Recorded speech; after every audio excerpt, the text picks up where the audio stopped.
Hi friends, ఇక మనకి summer season రాగానే గుర్తొచ్చేది పచ్చళ్ళు, వడియాలు ఇవన్నీ కూడా గుర్తొస్తాయండి ఈ ఎండాకాలంలో. ఇక నేనైతే సగ్గుబియ్యం వడియాలు ప్రిపేర్ చేస్తున్నానన్నమాట. ఎప్పుడైనా కానీ మనం సగ్గుబియ్యం వడియాలు పెట్టేటప్పుడు ముందు రోజు నైటే సగ్గుబియ్యము మనం ఎంత క్వాంటిటీలో తీసుకోవాలనుకుంటున్నామో అవి తీసుకొని శుభ్రంగా ఒక 2-3 టైమ్స్ వాష్ చేసి ఆ తర్వాత నీళ్ళల్లో నానబెట్టాలండి. నైట్ అంతా నానితే సగ్గుబియ్యం వడియాలనేవి చాలా పర్ఫెక్ట్గా వస్తాయి అన్నమాట. ఇప్పుడు మనము ఇక మరుసటి రోజు ఉదయం అండి గిన్నెలో అయితే ఎసురు వేసుకుందాము. నేనైతే ఒక చెంబు సగ్గుబియ్యానికి 6 చెంబుల ఎసురు వేస్తున్నాను. ఇక 2 చెంబులైతే ఆల్రెడీ సగ్గుబియ్యంలో నానబెట్టడానికి వేశానండి. మొత్తం 8 చెంబులన్నమాట. అంటే తెపాల్లో 6 చెంబులు, గిన్నెలో నానబెట్టడానికి 2 చెంబులు, మొత్తం 8 చెంబులండి. ఇక ఎసురైతే బాగా కాగినియి. ఇట్లాగా ఎసురు కొంచెం బాగా కాగిన తర్వాత ముందుగా మనం నానబెట్టిన సగ్గుబియ్యం వేసేయాలండి. మనకి ఇవంతా కూడా అంటే ఈ సగ్గుబియ్యం అనేది వైట్నెస్ పోయి మనకి కొంచెం బాగా నీళ్ళల్లో కరగాలన్నమాట. దాదాపు ఒక 10-15 నిమిషాలు పడుతుందండి ఈ ప్రాసెస్ అయితే సగ్గుబియ్యం ఉడకటానికి. మరి మనం చిక్కగా కాకుండా మరీ నీళ్ళగా కాకుండా మీడియంగా సగ్గుబియ్యం ఉడియాలు పెట్టడానికి ప్రిపేర్ చేసుకోవాలండి. ఇదిగోండి ఈ వైట్నెస్ కనిపిస్తుంది కదా, ఈ వైట్ అనేది అంతా కూడా పోయి మనకి అంటే నీటి బుడకలాగా రావాలన్నమాట సగ్గుబియ్యం అనేది. అప్పుడు మనకి పర్ఫెక్ట్గా సగ్గుబియ్యం వడియాలు పెట్టడానికి అవి ఉడికినట్టండి. ఇక ఉప్పు అయితే వేసాను. ఉప్పు ఎప్పుడైనా మనం సగ్గుబియ్యం కానీ ఏ వడియాలు పెట్టేటప్పుడైనా కానీ ఉప్పు కొంచెమే వేసుకోవాలండి, ఎక్కువ వేసుకోకూడదనమాట. ఇకైతే దీనికి మసాలా వచ్చేసి పచ్చిమిర్చి, జీలకర్ర, అల్లం, కరివేపాకు ఇవన్నీ కూడా ఇక దంచి కానీ లేదా మిక్సీ పట్టేసుకొని కానీ మనము ఎసురు కొంచెం బాగా కాగి సగ్గుబియ్యం వేసి దించే ముందు ఈ మసాలా వేస్తే సరిపోతుందండి. ఇకైతే ఆల్మోస్ట్ మనకి వడియాలు పెట్టడానికి ఇదైతే ప్రిపేర్ అయిపోయిందండి. సగ్గుబియ్యం అయితే చక్కగా ఉడికిపోయినాయి అన్నమాట. మరీ నీళ్ళగా కాకుండా కొంచెం మనం జావగా అంటే రాగి జావలాగా ఉంటుంది కదండి, ఆ స్టేజ్లో ఉన్నప్పుడు ఆపితే సరిపోతుంది.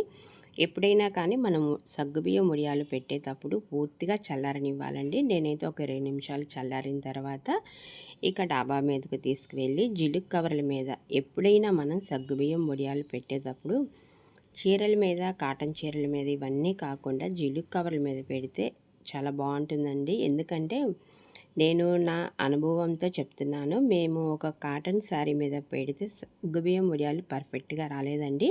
అందుకని చెప్పేసి నేనైతే జిలుగు కవర్ల మీద పెడుతున్నాను.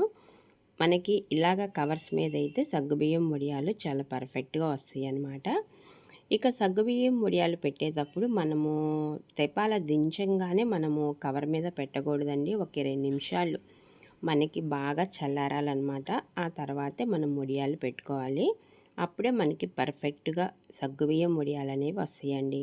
ఇక నేనైతే కవర్స్ మీద పెట్టేశాను. ఒక కాటన్ చున్నీ మీద కూడా పెడుతున్నానండి. ఇక నాకైతే తెలియదన్నమాట ఇట్లాగా కాటన్ క్లాత్ మీద పెడితే సగ్గుబియ్యం వడియాలు రావని. ఇక కవర్స్ లేవని చెప్పేసి కవర్స్ మీద పెట్టి కొంచెం పిండి మిగిలితే అంటే దాదాపు ఒక 30-40 వడియాలు వస్తాయండి. ఇక కాటన్ క్లాత్ చిన్ని మీద అయితే పెట్టానన్నమాట. ఇవి మనకి అంత ఎక్కువ ఎండక్కర్లేదండి. అంటే ఆఫ్టర్నూన్ 1-1:20 కల్లా 2 కల్లా తీసుకొని వస్తే సరిపోతుందన్నమాట. ఇక నేను మధ్యాహ్నం 2:30 కల్లా సగ్గుబియ్యం వడియాలు తీసుకొని వచ్చానండి. ఇక చూడండి సగ్గుబియ్యం వడియాలు కవర్ మీద అయితే చాలా చక్కగా అంటే వాటరు ఏమీ చల్లక్కర్లేదండి, చాలా చక్కగా వచ్చేస్తున్నాయి అన్నమాట, చాలా తేలిగ్గా కూడా. ఇక మనకి మామూలు వడియాలు శారీ మీద పెట్టినప్పుడు కొంచెం వాటర్ బ్యాక్ సైడ్ చల్లుతాము. కానీ ఈ సగ్గుబియ్యం వడియాలు కవర్ మీద పెట్టినప్పుడు ఇక నీళ్లు ఏమీ చల్లక్కర్లేదండి, చాలా తేలిగ్గా వచ్చేస్తున్నాయి అన్నమాట. ఇక చూడండి అట్లా తీసేస్తుంటే ఇట్లా వచ్చేస్తున్నాయి అన్నమాట, చాలా బాగున్నాయి. ఇకైతే నేను చేసిన మిస్టేక్ ఏమిటి అంటే ఈ కవర్ మీద అయితే చాలా ఈజీగా వచ్చేసినాయి అండి. కానీ కాటన్ చిన్నీ మీద పెట్టిన సగ్గుబియ్యం వడియాలు మటుకు ఇవాళ రాలేదన్నమాట. అవన్నీ కూడా వేస్ట్ అయిపోయినాయి. అందుకని నేను చెప్తున్నాను, ఎప్పుడైనా మీరు సగ్గుబియ్యం వడియాలు పెట్టుకునేటప్పుడు ఓన్లీ జిలుగు కవర్ మీద పెట్టుకున్నారు అంటే చూడండి ఇట్లాగా అనంగానే మనం వేలుతో అలాగ ఈజీగా వచ్చేస్తాయి అన్నమాట. ఇక ఈ సగ్గుబియ్యం వడియాలు పెట్టేటప్పుడు ఎప్పుడైనా కానీ మనము ఒకవేళ ఎండ లేకపోయినా కానీ కొంచెం ఆరు బయట ఫ్యాన్ కింద అయినా పెట్టచ్చండి. చాలా చక్కగా ఎండిపోతాయి అన్నమాట. ఇక ఈ వడియాలు అయితే మామూలు వడియాల కంటే కూడా సగ్గుబియ్యం వడియాలు చాలా తేలిగ్గా ఈజీగా వచ్చేస్తున్నాయండి.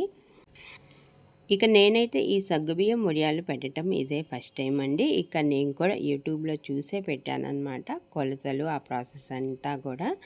కాకపోతే ఆల్రెడీ వాళ్ళు చెప్పారు ఓన్లీ కవర్స్ మీద పెట్టాలని. కవర్ లేదని చెప్పి నేను ఏదో ట్రై చేద్దామని ఇలాగ కాటన్ చిన్నీ మీద పెట్టాను.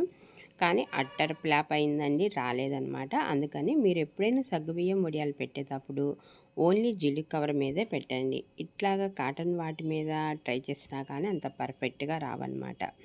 ఇప్పుడైతే సగ్గుబియ్యం వడియాలు ప్రిపేర్ అయిపోయినాయండి. ఇక వాటిని ఒకరోజు ఎండలో ఎండబెట్టేసి ఆ తర్వాత మనము ఇక ఇంట్లో పప్పు కానీ సాంబార్ కానీ వీటికి కాంబినేషన్ అంటే నంచుకోవడానికి ఏదో ఒకటి ఉండాలి.